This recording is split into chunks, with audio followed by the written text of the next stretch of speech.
I love you too. We're here. A year ago, when we came together, as Kate said, we were digesting a couple of high-profile losses. But at the same time, we were filled with hope, our minds filled with possibility and promise.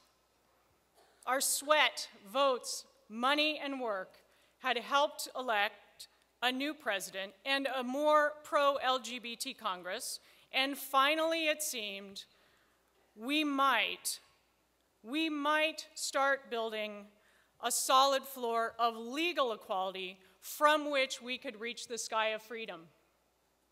The Bush-Cheney years were behind us. Change was coming, and it was no longer a question of if, but when. And for those of us who have been fighting for so long, and that's every one of us in this room and millions who are not with us today, when was sounding pretty good. We believed, and why shouldn't we? He said, "I'm running for president to build an America that lives up to our founding promise of equality for all, a promise that extends to our gay brothers and sisters." We believed. He said, "It's wrong to have millions of Americans living as second-class citizens in this nation.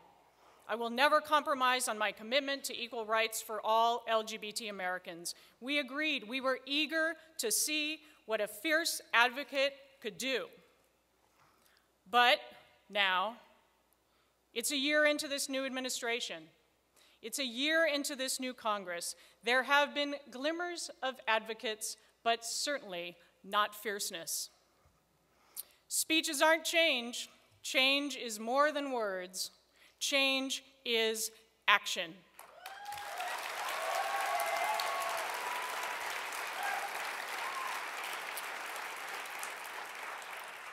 If we really are all created equal, if it really doesn't matter who we are or what we look like or who we love, then it's time for this president and this Congress to take concrete steps to ensuring that equality.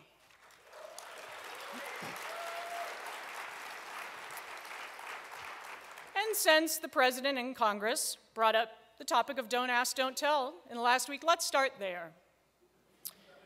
If the administration does, in fact, implement soon what it now states that it can do under the existing law, the lives of thousands of service members will begin to improve and the witch hunts will end. And I thank the president for showing leadership in taking these steps. I really do. But let me be clear. A year-long study does not a fierce advocate make.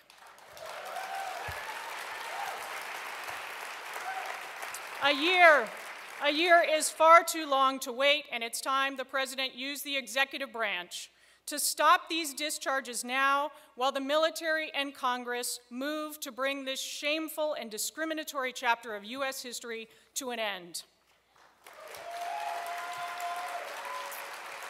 Mr. President, the ball's in your court.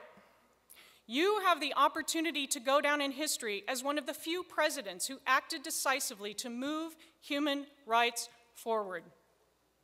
Now, while we have criticized the president, we must hold equally, if not more accountable, the members of Congress who stand in the way of legal equality.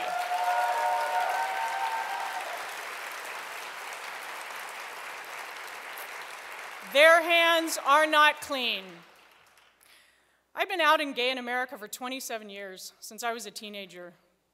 I know that change takes time, but happen it must.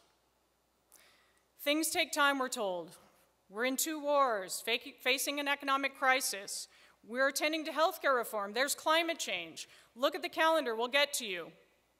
Well, first, I say those issues concern us too. And I am looking at the calendar, and it is 2010. 2010. Should freedom have to wait any longer? Should equality be something we schedule? Should we only act to end blatant discrimination when it's politically convenient? No. That's why we've come together this weekend. Because the change we seek must come from us, from our strategic work together.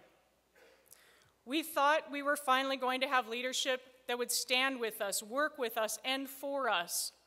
But that hasn't fully happened yet.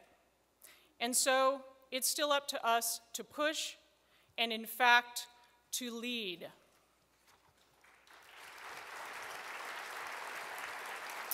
We in this room, we across the country are the agents of change. We have the power to compel change. And while this struggle has become a political struggle, one used to divide people and turn groups in our country against each other, to rally electoral and political favor, if you step outside this entrenched political battle, at its most basic, this is about our humanity, our equality, and frankly, the integrity of our country. And when it comes to equality, full equality, you either have it or you don't, and we don't. Last June, we asked people to send us letters, many of you in this room wrote them to us, that I then hand-delivered to the president. And when a school teacher wrote that she has to hide the fact that she has a partner and 2 kids, and that she could lose her job if anyone finds out, she's not equal, and we're not equal. Equality is a moral imperative because who we are and who we love should not be the subject of political debate. It should not be put up to the political whim of voters, and certainly our lives should not have to be on trial.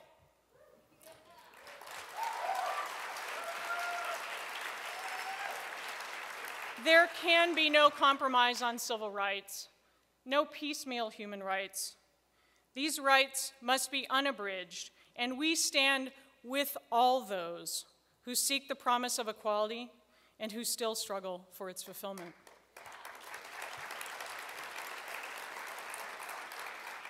And I suggest to those who say, don't push so hard, just wait. That sounds like advice from somebody already enjoying the benefits of equality. Someone who can marry who they want. Someone who can serve their country freely. Someone who can enter a nursing home without having to go back in the closet. Someone who doesn't have to face the indignities of filling out form after form, deciding if they will cross off mother or father and write in a new word just to reflect the realities of our families. I know the pain of how this invisibility affects our children. And to that person asking us to wait, a little reminder, there is no such thing as being just a little equal.